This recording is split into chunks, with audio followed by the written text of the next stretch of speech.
Hi dear students, आपके अपने channel the nation institute में आपका स्वागत है। तो सभी लोग लाइव जुड़ जाइए। कल के सेशन में हम लोगों ने जो टॉपिक पढ़ा था उसमें 3 सदिश रह गए थे। एक समान सदिश रह गया था और विपरीत सदिश रह गया था और एकांक सदिश रह गया था, फिर लंबकोणीय एकांक सदिश रह गया था। तो आज हम लोग क्या पढ़ेंगे? सबसे पहले समान सदिश पढ़ लेते हैं। ठीक है, समान सदिश क्या है? समान सदिश। भाई जुड़ जाइए, सभी लोग जुड़ जाइए। अब आप लोग को और अच्छी क्वालिटी मिलेगी वीडियो की, क्योंकि अब वाइट बोर्ड की जगह ग्रीन बोर्ड का यूज किया जा रहा है। ठीक है ना? तो आप लोग कमेंट करिएगा कि अब अच्छा दिख रहा है कि नहीं दिख रहा है। डिजिटल बोर्ड जैसा ही आप लोग को लगेगा, उससे थोड़ा सा भी कम नहीं लगेगा। तो चलिए हम लोग आज पढ़ते हैं समान सदिश। क्या पढ़ रहे हैं? समान सदिश। तो कह रहा है समान माने का होता है जो हर चीज में समान हो, वही समान सदिश होगा। कह रहा है कि अगर 2 सदिश ऐसे हों कि जिनकी दिशा और परिमाण दोनों क्या हो? समान हो, या 2 से ज्यादा भी हो सकते हैं, तो हम इसमें इसकी परिभाषा लिखेंगे 2 या 2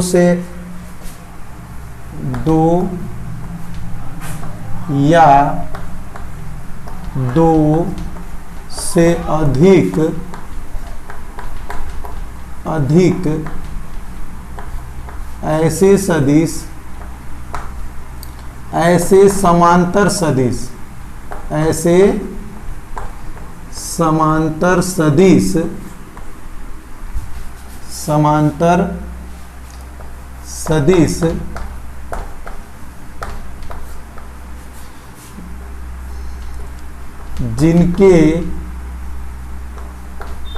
जिनके परिमाण क्या हो?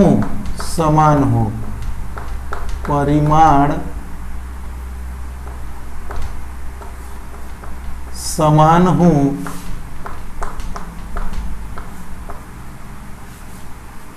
जिनके परिमाण क्या हो?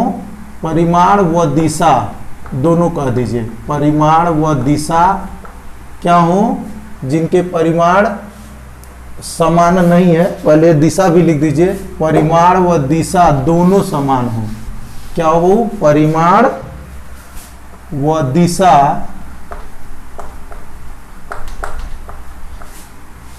दोनों क्या हो? दोनों समान हो।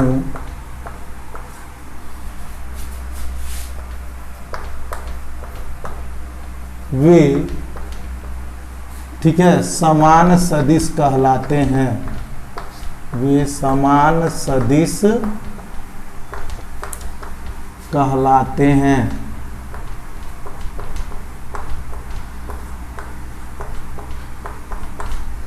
यही है परिभाषा समान सदिश की।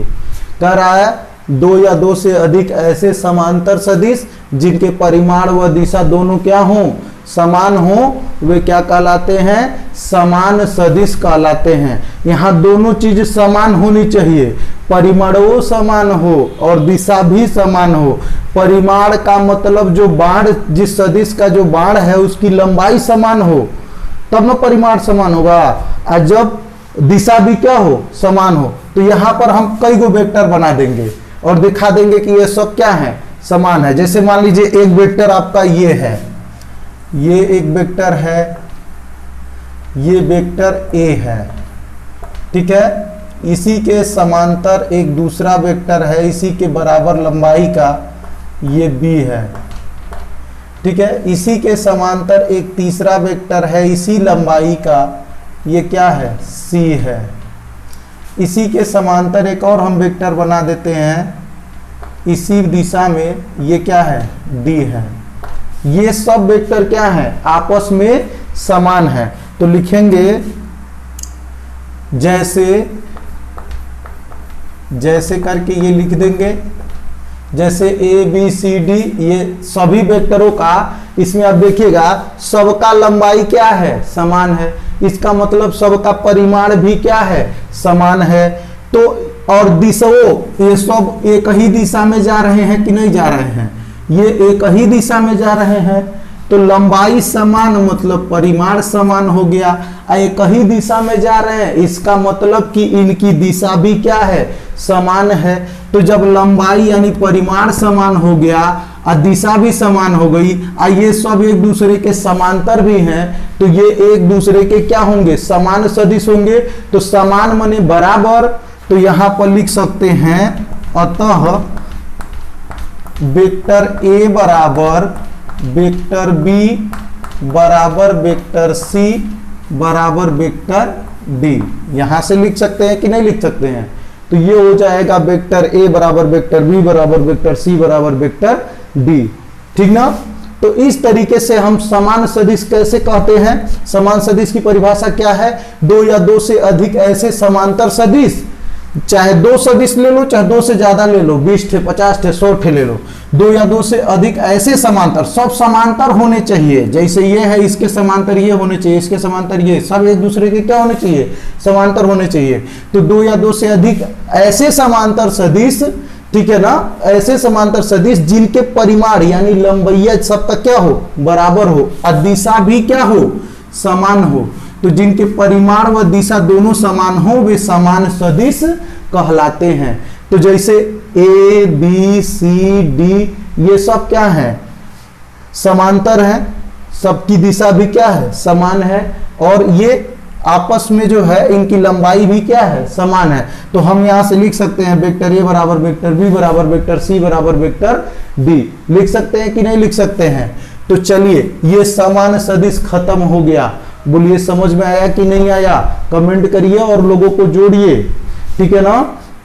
तो अगला हेडिंग है हम लोग का विपरीत सदिश। अगला हेडिंग क्या है? विपरीत सदिश।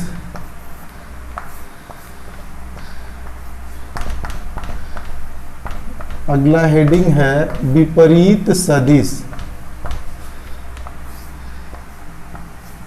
ये आप लोग का विपरीत सदिश अगला हेडिंग, ठीक है ना।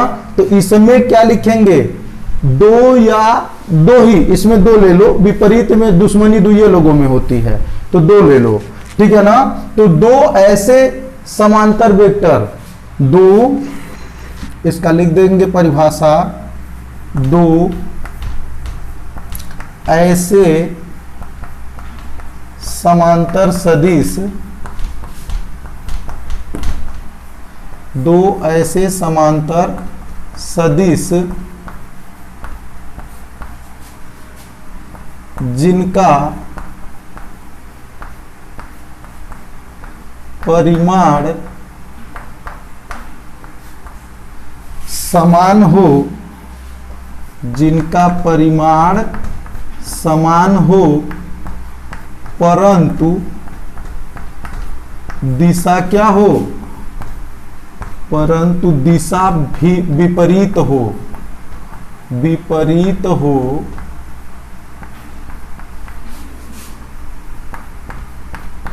वे विपरीत सदिश कहलाते हैं।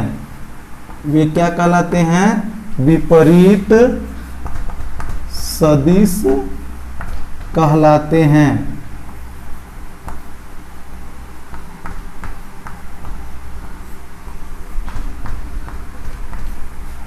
ठीक है ना। कह रहा है दो ऐसे समांतर सदिश जिनका परिमाण क्या हो, समान हो, परंतु दिशा क्या हो, विपरीत हो, वे विपरीत सदिश कहलाते हैं। लड़ाई कितना के बीच में? दो ठोरे के बीच में। समांतर का मतलब आमने सामने आ जाए एकदम, ठीक ना।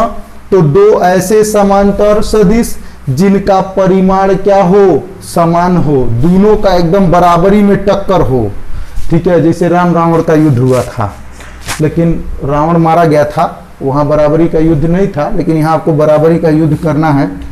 तो अब जैसे इसका उदाहरण अगर आपको देना है तो आप क्या करेंगे? दो वेक्टर लेंगे, एक समांतर वेक्टर लेंगे, एक ए ले लीजिए और एक ले लीजिए बी।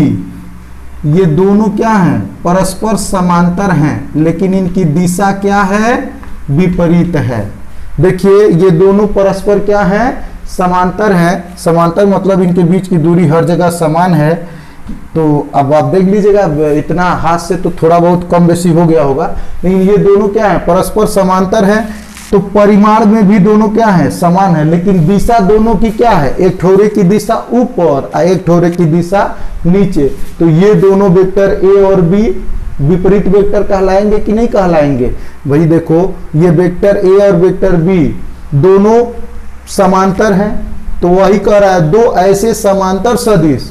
तो दो समांतर सदिश होने चाहिए जिनका परिमाण क्या हो, समान हो, यानी लंबैया क्या हो, समान हो, ठीक है, परंतु दिशा विपरीत हो, यानी एक ठे ऊपर जाए तो एक ठे ठीक विपरीत जाए, नीचे जाए।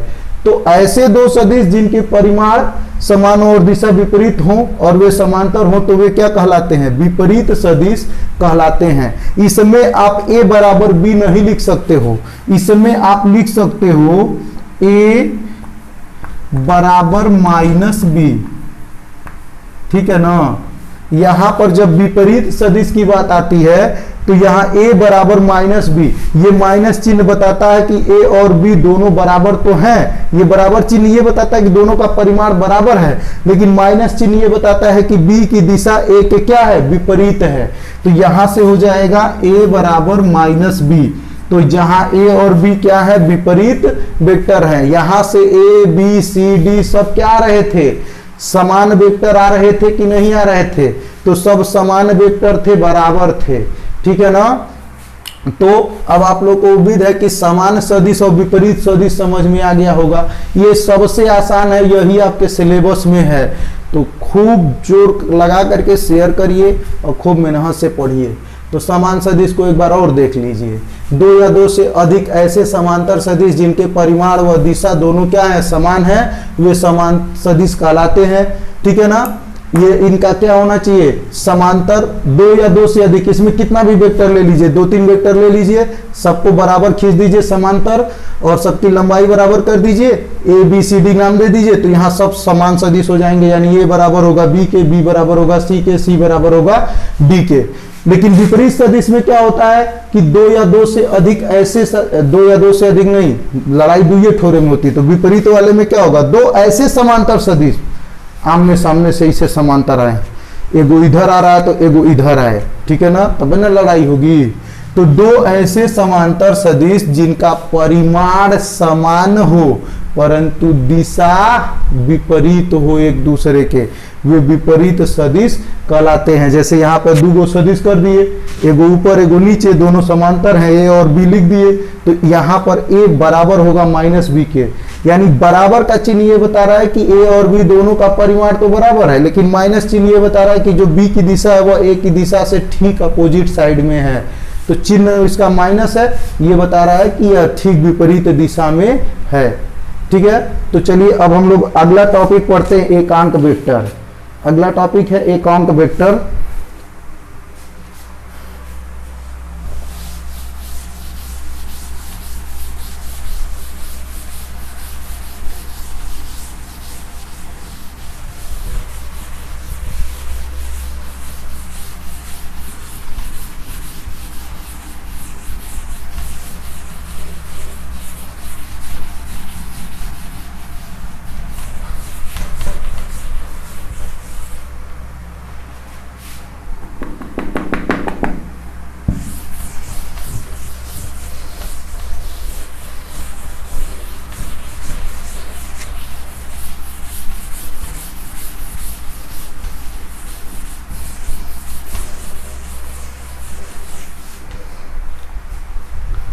चलिए अगला टॉपिक है हम लोग का एकांक सदिश। क्या है, एकांक सदिश, दिखाई दे रहा है ना, हाँ, एकांक सदिश।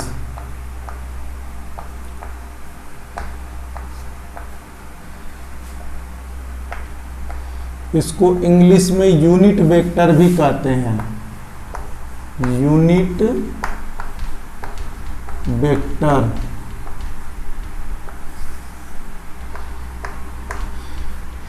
ठीक है, तो अब हम लोग एकांक सदिश पढ़ेंगे। एकांक सदिश क्या होता है, यूनिट वेक्टर। एकांक मतलब इसके नाम में है एकांक, इसका मतलब हो गया कि ऐसा सदिश जिसका परिमाण एक हो उसे हम क्या कहते हैं, एकांक सदिश कहते हैं। ऐसा सदिश जिसका परिमाण कितना हो, एक हो। तो इसकी परिभाषा लिख दीजिए, ऐसा सदिश, ऐसा सदिश जिसका परिमाण, जिसका परिमाण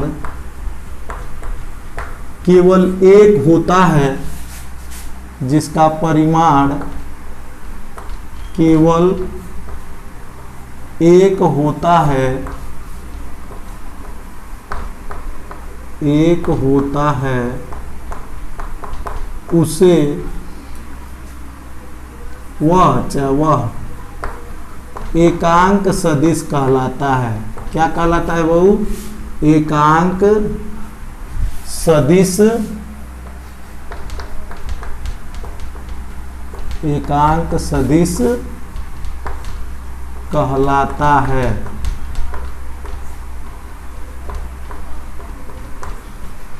ठीक है, ऐसा सदिश जिसका परिमाण केवल कितना होता है, एक होता है, वह क्या कहलाता है, एकांक सदिश कहलाता है। ठीक है, ऐसा सदिश जिसका परिमाण कितना होता है, केवल एक होता है, उसे हम क्या कहते हैं, एकांक सदिश कहते हैं। अब बात आता है एकांक सदिश आएगा कैसे। ठीक है, तो देखिए, यदि किसी सदिश में उसके परिमाण का भाग दे दें, यदि किसी सदिश में उसके परिमाण का भाग दे दें तो उसके परिमाण से परिमाण क्या हो जाएगा, कट जाएगा, और तब वह सदिश एकांक सदिश हो जाएगा। जैसे देखो, जैसे यहां पर मैं लिख दे रहा हूं, जैसे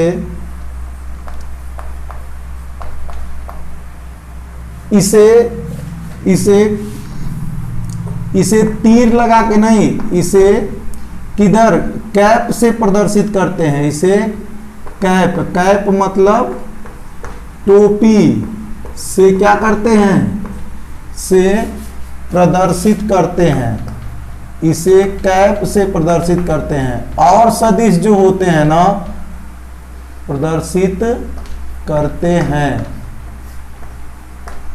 ध्यान दीजिएगा यहाँ पे, वो और जितने भी सदिश होते हैं उन सभी सदिशों को जो है हम लोग तीर लगा के प्रदर्शित करते हैं। लेकिन जो एकांक सदिश होता है ना, उसको हम लोग क्या प्रदर्शित करते हैं, कैप लगा के प्रदर्शित करते हैं। अब कहेंगे कैप माने का टोपी होता है, तो जैसे मान लीजिए, यदि कैपिटल एक सदिश हो, एक सदिश है, माना कैपिटल ए, जैसे एक कैपिटल ए क्या है, एक सदिश है, तब यदि कैपिटल ए एक सदिश है, यहां लिख दीजिए एक सदिश है, तब अब ए का ही सदिश, जो सदिश है उसी का एकांक सदिश निकाल सकते हैं। कैसे, तब ए का, कैपिटल ए का एकांक सदिश, एकांक सदिश, एकांक सदिश ए कैप बराबर ये हो जाएगा वेक्टर ए बटे ए। ठीक है ना, या इसको आप ये वेक्टर ए बटे ए लिख दीजिए, अच्छा है, इसको माड में भी लिखा जाता है। अगर इसको माड लगा देंगे तो इसका केवल परिमाण हो जाएगा, या इसको आप ऐसे भी लिख सकते हो, वेक्टर ए बटे ए। ठीक है ना, अब ध्यान दीजिएगा एकांक सदिश आता कैसे है। ऐसा सदिश जिसका परिमाण केवल और केवल एक हो उसे हम क्या कहते हैं, एकांक सदिश कहते हैं। अगर कोनो सदिश को एकांक सदिश क्या करना है, बनाना है, तो हम क्या करेंगे, जैसे मान लीजिए कैपिटल ए एक सदिश है, तो कैपिटल ए एक सदिश है, तो ये इस पर तीर लगा के प्रदर्शित किए। एकांक सदिश को कैसे प्रदर्शित करते हैं, कैप से प्रदर्शित करते हैं, उसका टोपा ही उसका पहचान होता है। ठीक है ना। तो जैसे मान लीजिए कैपिटल ए एक सदिश है, ये एकांक नहीं है, एक सदिश है, कोई भी सदिश है, ठीक है। तो यदि ए एक सदिश है, इसको हम क्या करेंगे, क्या करेंगे, इसको एकांक सदिश बनाएंगे। यानी ये इसका जो तीर था इसको हटा करके टोपी पहनाएंगे। टोपी पहनाने मतलब समझते हो ना, उल्लू बनाना। तो कैसे कोई उल्लू बनाता है, उल्लू तो दुकानदार आपको क्या करता है, आपका सारा पैसा ले लेता है, बदले में कुछ खराब सामान दे देता है। फ्लिपकार्ट वाले मान लीजिए आप कोनो चीज बुकिंग किए और आप बुक कर दिए पिज्जा और मैं ईटा भर के भेज दिया, ठीक है, तो आपको टोपी पहनाया कि नहीं पहनाया, तो आपका पैसा भी चला गया और आपको मिल गया ईटा, कोनो काम का नहीं, तो पिज्जा के चक्कर में, ठीक है। तो यहां पर मान लीजिए ए एक सदिश है, तो इस सदिश का ये जो तीर है, ये इसकी शान है, इस सदिश का तीर हटा के करा को टोपी पहनाना है। तो टोपी पहनाने के लिए क्या करना पड़ेगा, इसका जितना परिमाण है, इसका परिमाण माने पैसा, तो इसका परिमाण ए है, कितना है, ए है, उसी परिमाणवा का भाग दे देंगे। तो जितना इसका परिमाण था, परिमाण से परिमाण कट जाएगा। जैसे मान लो इसका परिमाण था 10, तो इसमें तीर में जब इसके परिमाण का क्या कर देंगे, भाग दे देंगे, 10 से 10 कट जाएगा, परिमाण कितना हो जाएगा, 1 हो जाएगा। कितना हो जाएगा, 1 हो जाएगा। पहन लिया ना टोपी, तब ये ए बराबर हो जाएगा वेक्टर ए बटे माड ऑफ ए, ठीक है ना। तो माड में ए जो का भाग दे देंगे, यानी ये जितना इसका परिमाण है, जितना मान है, उतना से इसके संख्यात्मक मान से, यानी इसके परिमाण से अगर हम इसमें भाग दे दें, किसी भी वेक्टर में, किसी वेक्टर में अगर हम उसके परिमाण से क्या कर दें, भाग कर दें, तो परिमाण से परिमाण कट जाएगा, तो इसका परिमाण कितना हो जाएगा, 1 हो जाएगा कि नहीं हो जाएगा। और जब इसका परिमाण 1 हो जाएगा तो ये ए कैप के बराबर हो जाएगा, यानी एकांक वेक्टर ए के क्या हो जाएगा, बराबर हो जाएगा, क्योंकि इसका परिमाण अब क्या हो चुका है, 1 हो चुका है। इसका परिमाण चाहे 100 रहा हो, तो जब ऊपर 100 इसका परिमाण था, तो इसमें हम परिमाण का क्या कर दिए, भाग कर दिए, तो 100 से 100 कट गया, तो परिमाण क्या हो गया, 1 हो गया। तो इनका तीर हट करके इनका ऊपर अब क्या लग गया, टोपी लग गया। तो ऐसे अगर मान लीजिए बी का अगर हमको एकांक सदिश निकालना हो, तो हम वेक्टर बी को लिखेंगे और इसमें हम माड ऑफ बी यानी इसके परिमाण का भाग दे देंगे। तो परिमाण से परिमाण उड़ गया, तो इनका तिरिया बन गया किधर, टोपी बन गया। क्या बन गया, टोपी। तो हम पहले जानबूझ के तीर लगाए थे। तो जो वेक्टर बी है उसमें अगर उसके परिमाण से भाग दे देंगे, तो जितना इसका परिमाण था नीचे उतना से भाग दे दिए। 100 अगर परिमाण रहा होगा तो 100 से भाग हो गया, तो 100 से 100 कट गया, तो इसका परिमाण कितना हो गया, 1 हो गया। और जब परिमाण 1 हो जाता है तो उसका तीर हटा करके उसको टोपी पहना दिया जाता है कि अब जो करई का काम कर तू, ठीक ना।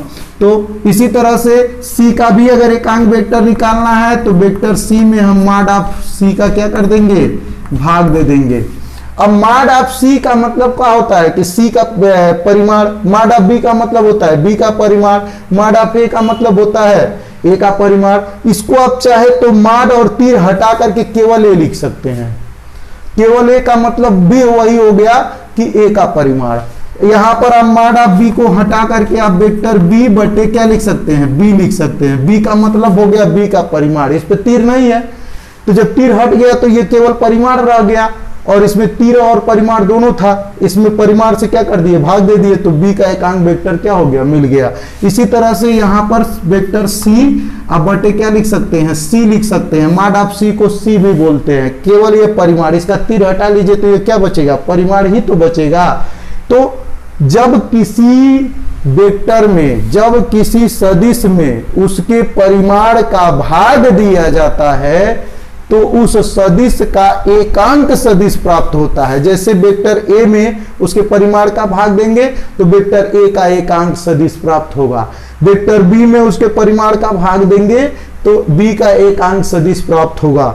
वेक्टर सी में उसके परिमाण का भाग देंगे तो सी का एकांक सदिश प्राप्त होगा। तो अब आपको समझ में आ गया होगा, ऐसा सदिश जिसका परिमाण केवल 1 हो उसे हम एकांक सदिश कहते हैं। किसी वेक्टर में यदि उसके परिमाण का भाग दे दें तो वो उस वेक्टर का एकांक सदिश क्या हो जाता है, पता चल जाता है। ठीक है, तो चलिए एकांक सदिश आप लोग को समझ में आ गया होगा। आगे बढ़ते हैं और आप लोग और लोगों को जोड़िए, ऐसे काम नहीं चलेगा। कम से कम 50 लोगों को और जोड़िए।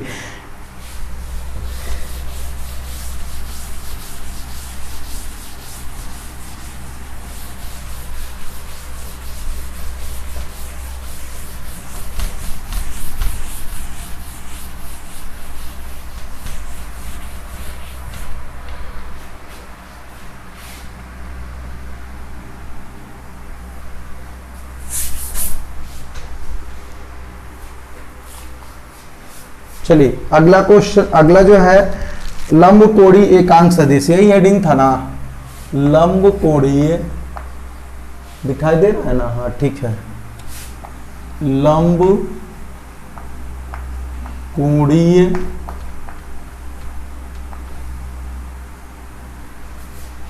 कोणीय एक मिनट कट रहा है, थोड़ा सा नीचे लिखते हैं।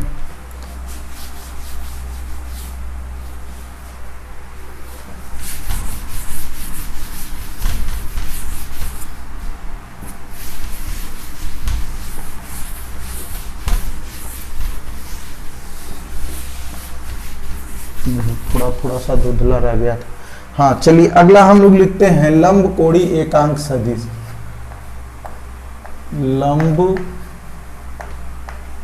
कोणीय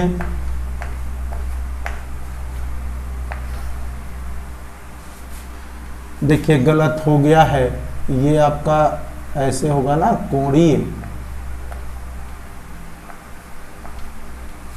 एकांक सदिश। ये अब हम लोगों को पढ़ना है लंब कोणीय एकांक सदिश। एकदम आराम आराम से हम लोग एक एक टॉपिक को पढ़ेंगे लहे लहे, ठीक है, ताकि आप लोग को कोई समस्या ना हो समझने में, ठीक है। तो चलिए अब हम लोग पढ़ेंगे लंब कोणीय एकांक सदिश। तो पहली बात तो लंब कोणीय क्या होता है? लंब माने जो एक दूसरे के क्या हो, लंबवत हो। एक दूसरे के लंबवत का मतलब एक दूसरे से 90 अंश क्या होता हो, बनाता हो। तो लंब कोणीय एकांक सदिश पढ़ने के लिए हमको सबसे पहले लंबवत अक्षों का ज्ञान होना चाहिए। किन अक्षों का? लंबवत अक्षों का ज्ञान होना चाहिए। तो सबसे पहले तो आप लोग अभी तक 2 अक्ष पढ़े हैं, एक एक्स अक्ष और एक वाई अक्ष, लेकिन अब कक्षा 11 में आप लोग को 3 अक्ष के बारे में पढ़ाया जाएगा। तो एक्स अक्ष, वाई अक्ष और जेड अक्ष। तो ध्यान दीजिए, ये मेरा पहला मार्कर है जो कि एकदम ऐसे है, ये क्या है, एक्स अक्ष है। अब इस पर आप लोग बनाते थे ऐसे एगो, तो ये क्या बनता था, वाई अक्ष बनता था। देखो दिखाई दे रहा है ना, ये हो गया एक्स अक्ष और ये ऐसे हो गया वाई अक्ष। अब एगो मार्कर हम ऐसे रखेंगे, आपके तरफ इसका मुंह है और मेरे तरफ इसका ये है, ऐसे। अब ये क्या हो गया भाई, ये जेड अक्ष हो गया। अब बताओ ये तीनों मार्कर परस्पर लंबवत है कि नहीं? ये इससे 90 अंश एक्स अक्ष है, ये वाई अक्ष है और ये ऐसे है। तो जो ऐसे है, हम थोड़ा सा ऐसे आपको ऐसे कर लेते हैं दिखाने के लिए। सोचो, ये एक्स अक्ष है, ये वाई अक्ष है ऊपर वाला, ऐसे कर देते हैं, एक्स अक्ष, वाई अक्ष, और ये लाल वाला क्या हो गया, जेड अक्ष। तो एक्स अक्ष दाएं बाएं को रिप्रेजेंट करता है, वाई अक्ष किधर रिप्रेजेंट करता है, ऊपर नीचे को रिप्रेजेंट करता है, और जेड अक्ष आगे पीछे को क्या करता है, रिप्रेजेंट करता है। थोड़ा सा ऐसे देखो ना, ऐसे देखो, अब दिखाई दे रहा है ना। अब ये एक्स अक्ष और वाई अक्ष के बीच में कितना कोण बनेगा, एक्स अक्ष और वाई अक्ष के बीच में कितना बनेगा, कितना बनेगा बहू, एक्स अक्ष वाई अक्ष के बीच में। और हाँ ये चीज देखो, अब कुछ लोग कहेंगे कि सर कागज तल, अगर ये कागज तल है तो ये एक्स है और ये वाई है। हमेशा कागज तल के जो लंबवत अक्ष होता है वो जेड अक्ष होता है, ठीक ना। तो अगर ये कागज तल है तो ये एक्स बनेगा और ये वाई बनेगा और ऊपर वाला जेड बन जाएगा। अगर आप कागज तल ऐसे मान रहे हो तो ये x है और ये y है, और हमेशा कागज तल के लंबवत जो रहेगा वो क्या होगा, z हो जाएगा। तो आप ये मत सोचिएगा कि सर ऐसे बताए थे कि ये x है और ये y है, ये z है। हम इसको तल अगर ले लेते हैं, हमारा हाथ मान लीजिए हथेली हमारा कागज का तल है, तो कागज तल में ही x और y एक दूसरे के लंबवत होते हैं। कागज तल के जो लंबवत खींचा रहता है, उस पर खड़ा रहता है, उसको z अक्ष बोलते हैं। तो अब आप लोग को समझ में आ गया होगा कि x अक्ष, y अक्ष और z अक्ष तीनों एक दूसरे के क्या होते हैं, लंबवत होते हैं। क्या होते हैं, लंबवत होते हैं। एक दूसरे से कितना अंश का कोण बनाते हैं, 90 अंश का कोण बनाते हैं। तो अक्ष समझ में आ गया। तो आइए अब आपको सब समझ में आ जाएगा। अगर अक्ष समझ लिए तो हम यहाँ पर बनाते हैं अक्ष, ठीक है। ये आपका हो गया x अक्ष, ये हो गया क्या, x अक्ष हो गया, ये हो गया आपका y अक्ष हो गया, ठीक है, और ये हो गया आपका z अक्ष, ठीक है। ये क्या हो गया, z अक्ष। तो हम इसको पूरा पूरा नहीं बनाएंगे, हम थोड़ा थोड़ा बनाएंगे ताकि आपको समझ में आ जाए, ठीक है। तो देखिए ये आपका ऐसे बनाएंगे हम x अक्ष को आधा बनाएंगे इधर, ठीक है। ये आपका x अक्ष हो गया, क्या हो गया वो, x अक्ष, ठीक है।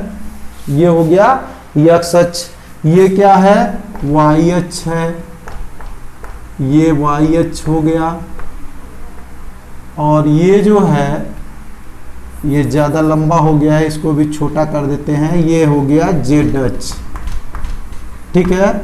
अब आपको देखने में ये लग रहा होगा कि x y अक्ष जो तीनों अक्ष है ये इनके बीच 90 नहीं, देखो वो ये x अक्ष है, ये y अक्ष है, और z अक्ष ठीक इसमें से ऐसे बाहर निकला है, एकदम इसके कागज तल, ये जो ब्लैक बोर्ड पर एकदम ऐसे लंबवत जो तल ये ऐसे गया है। तो चूंकि हवा में इसको बना नहीं सकते, तो इसना तो इसको तिरछा बना दिया गया है। तो ये जो z अक्ष है ये समझ लो ये हवा में है, ऐसे इसके ठीक लंबवत है। तो जब ये ऐसे रहेगा तो इस y अक्ष को z अक्ष के बीच में 90 बन रहा था, और y z के बीच में भी 90, x z के बीच में भी 90। तो ये तीनों अक्ष है, यही इन्हीं को बोलते हैं लंब कोणीय अक्ष। क्यों कहते हैं लंब कोणीय अक्ष, क्योंकि ये सभी के बीच में लंब कोण यानी 90 अंश बन रहा है, ठीक है ना। और हमको पढ़ना है लंब कोणीय एकांक सदिश।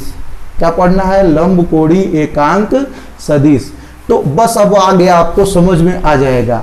तो सबसे पहले लंब कोणीय एकांक सदिश को पढ़ने के लिए हम लिखेंगे लंब कोणीय अक्षों के अनुदिश। किसके अनुदिश, अनुदिश माने दिशा में, लंब कोणीय अक्षों के अनुदिश। लंब कोणीय अक्ष कौन कौन होते हैं, x अक्ष, y अक्ष और z अक्ष। तो लंब कोणीय अक्षों के दिशा में चाहे उनके अनुदिश एकांक वेक्टरों को हम क्या कहते हैं, लंब कोणीय एकांक वेक्टर कहते हैं। तो इसकी परिभाषा लिख लीजिए, लंब कोणीय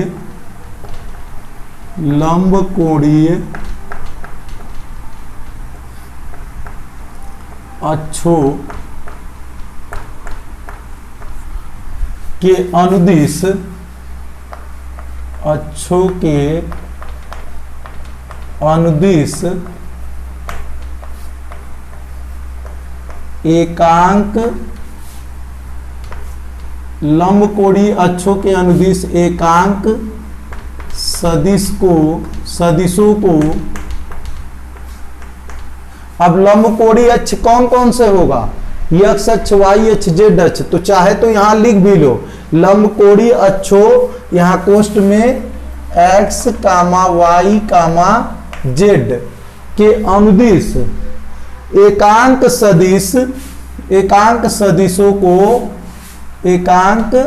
सदिशों को क्या कहते हैं, लंब कोणीय अक्षों x y z के अनुदिश एकांक सदिशों को लंब कोणीय एकांक सदिश कहते हैं। लंब कोणीय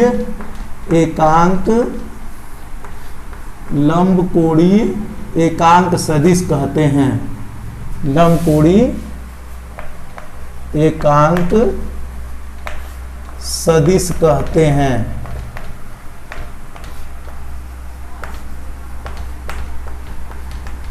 ठीक है। क्या कहते हैं, लंबकोणीय एकांक सदिश कहते हैं।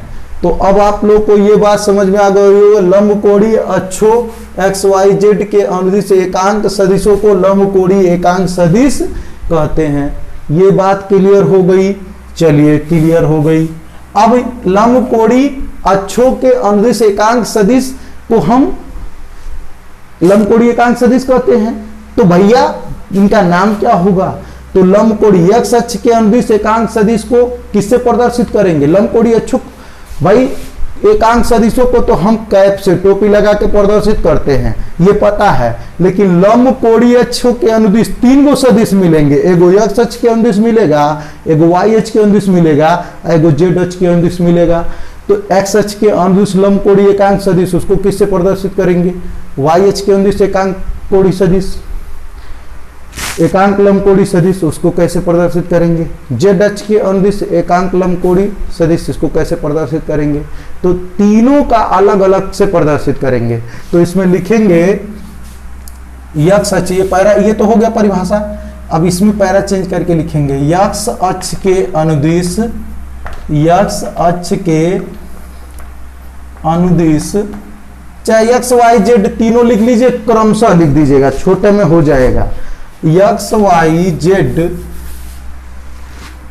एक्स कामा वाई कामा जेड अक्ष के अनुदिश, अक्ष के अनुदिश एकांक सदिशों को, एकांक सदिशों को, एकांक सदिशों को क्रमशः, क्रमशः माने जैसे जैसे इनका क्रम है, क्रमशः आई कैप कामा जे कैप कामा के कैप से क्या करते हैं, से प्रदर्शित करते हैं, से प्रदर्शित करते हैं। ठीक है, फिर एक बार ध्यान दीजिए, लंबकोणीय अक्षों एक्स वाई जेड के अनुदिश एकांक सदिशों को लंबकोणीय एकांक सदिश कहते हैं। किसके अक्षों के अनुदिश, लंबकोणीय अक्षों एक्स वाई जेड के अनुदिश एकांक सदिशों को लंबकोणीय एकांक सदिश कहते हैं।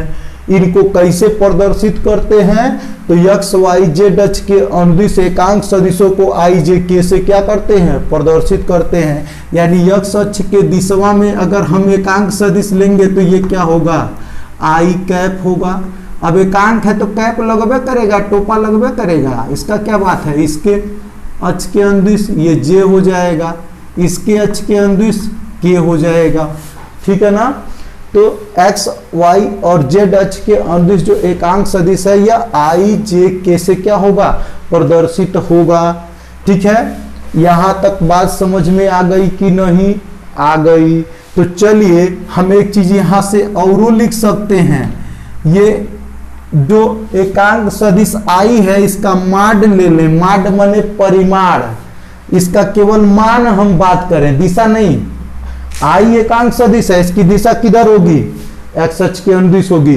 वाई एकांक सदिश, जे एकांक सदिश है, आई एकांक सदिश है, इसकी दिशा एक्स अक्ष में होगी। जे एकांक सदिश है, इसकी दिशा वाई अक्ष में होगी। और जेड जो है, के जो है एकांक सदिश है, टोपी वाला वेक्टर है, इसकी दिशा जेड अक्ष में होगी। लेकिन दिशा तीनों की अलग अलग है, दिशा तीनों की क्या है, अलग है। आई की दिशा एक्स अक्ष के तरफ है, जे की दिशा वाई अक्ष के तरफ है, के की दिशा जेड के तरफ है। लेकिन तीनों एकांक हैं, तीनों क्या हैं, एकांक हैं, टोपी वाले हैं। तो जब तीनों एकांक हैं तो तीनों का परिमाण क्या होगा, 1 के बराबर होना चाहिए। तो आई का परिमाण यानी माड बराबर होगा जे के माड के, बराबर होगा के माड के, और तीनों बराबर होंगे किसके, 1 के बराबर होंगे। यानी आई का परिमाण, जे का परिमाण और के का परिमाण, तीनों का परिमाण किसके बराबर होगा, 1 के बराबर होगा। तो ये चीज भी आप समझ लीजिएगा तो लंबकोणी एकांक सदिश अब तो किसी तरह की कोनो गुंजाइश नहीं रही कि समझ में न आया हो। चलिए अब आगे हम लोग पढ़ते हैं शून्य सदिश। बहुत अच्छा चीज है भाई, सुनना का भी बहुत महत्व है। क्या है? शून्य सदिश। शून्य सदिश,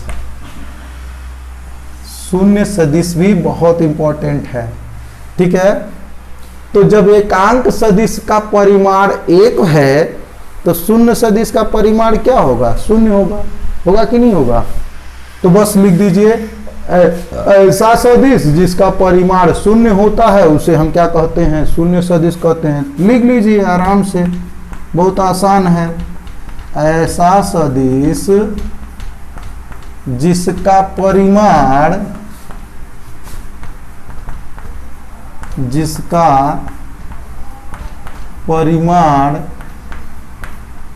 क्या होता है? शून्य होता है। शून्य होता है उसे शून्य सदिश कहते हैं। उसे शून्य सदिश कहते हैं। ठीक है, ऐसा सदिश जिसका परिमाण शून्य होता है उसे हम क्या कहते हैं? शून्य सदिश कहते हैं। अब कहेंगे कि सर जी जब परिमाण शून्य होता है, उसका कुछ माने नहीं होता है, तो हम इसको पढ़ काहे रहे हैं? तो भाई जैसे गणित में शून्य का महत्व है ना, वैसे सदिश बीजगणित में किसका महत्व है? शून्य सदिश का महत्व है। अगर शून्य न रहे तो आपका गणित अधूरा हो जाएगा। उसी तरह से शून्य सदिश न रहे तो सदिश बीजगणित अधूरी रह जाएगी। तो शून्य का बहुत महत्व होता है। तो ऐसा सदिश जिसका परिमाण शून्य होता है उसे शून्य सदिश कहते हैं। अब ये बताइए इसके दिशा किधर कौन ओर होती है? अगर परिमाण तनिको होता तो उसका लंबाई होता तीर का। समझ रहे हैं? परिमाण जो होता तो लंबाई होता, लंबाई ही परिमाण बताती है। तो शून्य सदिश में परिमाण शून्य होता है तो उसके तीर की लंबाई भी शून्य होगी, यानी एक बुन्ना जैसा होगा। तो जब तीर की लंबाई, अगर मान लीजिए कुछ तीर की लंबाई रहती तो पता चलता कि इसका नोक किधर है, पोंछ किधर है। भाई ये पोंछ है, इधर ये क्या है? ये पूंछ है, और ये इधर क्या है? नोक है। तो जब लंबाई रहेगी तब पता चलेगी कि नोक इधर है और पोंछ इधर है, तो नोकिया के तरफ इसका दिशा पता चल जाएगा। समझ रहे हैं ना? लेकिन इसका परिमाण शून्य होता है, लंबाई होती ही नहीं है। तो जहां प्रारंभिक बिंदु होता है, जिसे अगर लंबाई होती तो प्रारंभिक बिंदु ये होता और अंतिम बिंदु 2, ये नोक, जो नोक होता है ये अंतिम बिंदु होता है, ये प्रारंभिक बिंदु पूंछ होता। तो प्रारंभिक और अंतिम बिंदु तब होता ना जब इसका कुछ परिमाण होता। इसका परिमाण शून्य है, इसका लंबाई है शून्य, तो लंबाई शून्य करेंगे, छोटा करते करते इसको शून्य कर दीजिए। तो प्रारंभिक बिंदु अंतिम बिंदु का पता नहीं चलेगा जब लंबाई नहीं रहेगी। तो जहां प्रारंभिक रहेगा वहीं अंतिमो रहेगा, क्योंकि लंबाई बिल्कुल जीरो है। तो प्रारंभिक और अंतिम के बीच में तनिको लंबाई नहीं है, तो प्रारंभिक बिंदु और अंतिम बिंदु समपाती हो जाएंगे, एक दूसरे के ऊपर हो जाएंगे। ऐसे में आप ये नहीं बता सकते कि इसकी दिशा किधर है। तो शून्य सदिश की दिशा को बताना संभव नहीं होता है, क्योंकि शून्य सदिश का प्रारंभिक बिंदु यानी पूंछ और अंतिम बिंदु यानी नोक दोनों क्या होता है? समपाती होते हैं। तो इसका नोक पूंछ का पता नहीं चलता है कि कौन किधर है, तो इसमें तो इसकी दिशा का निर्धारण करना संभव नहीं है। ठीक है ना? तो यहां पर ये भी लिख देंगे, शून्य सदिश कहते हैं। तो थोड़ा सा ये लिख दीजिए कि शून्य सदिश के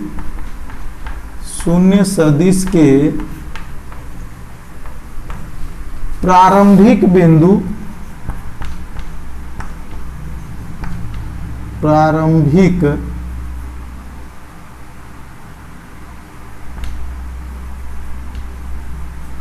प्रारंभिक बिंदु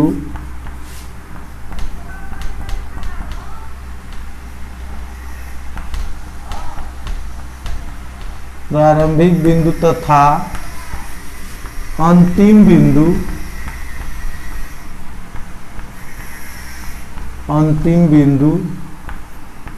संपाती होते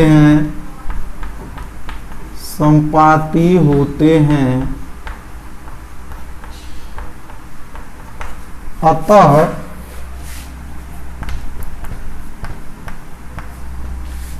प्रारंभिक बिंदु तथा अंतिम बिंदु संपाती होते हैं, अतः इनकी दिशा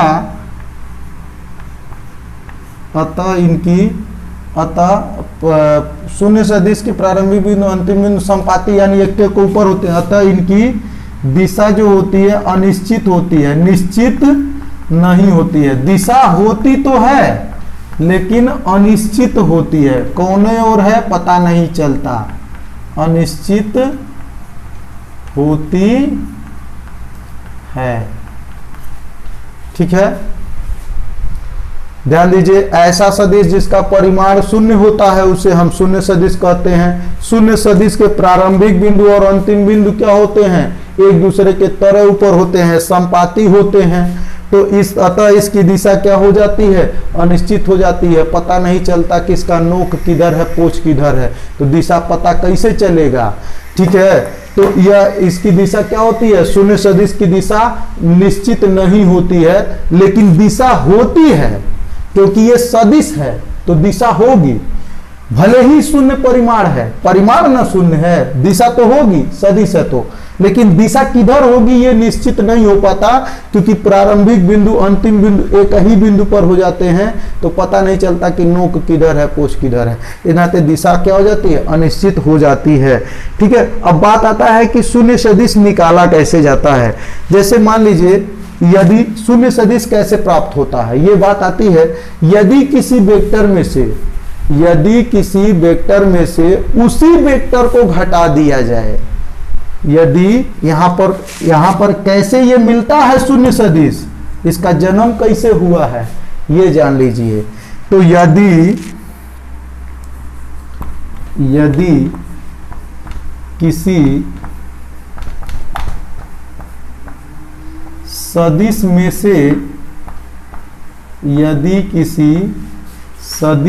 से उसी सदिश को घटा दिया जाए, उसी सदिश को क्या कर दिया जाए, घटा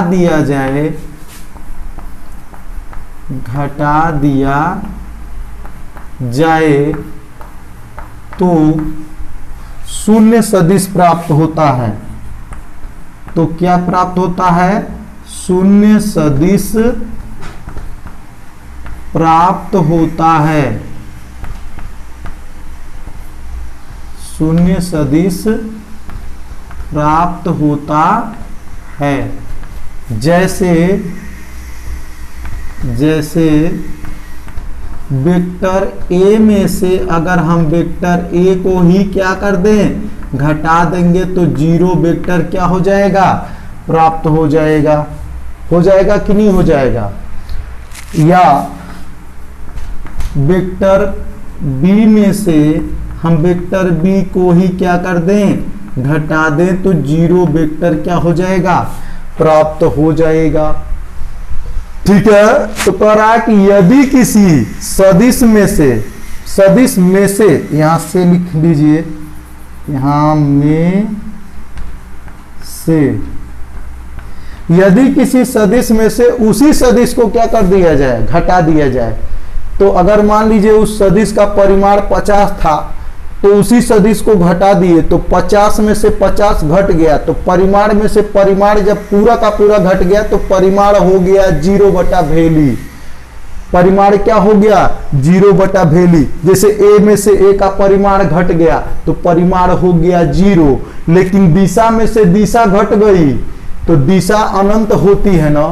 अगर 5 मीटर दक्षिण में से 5 मीटर दक्षिण घटा देंगे तो 0 मीटर तो बचेगा, 5 में से 5 चला गया, 0 मीटर हो गया। लेकिन 5 मीटर दक्षिण में से 5 मीटर दक्षिण घटाने पे क्या दक्षिण दिशा ही खत्म हो जाएगी?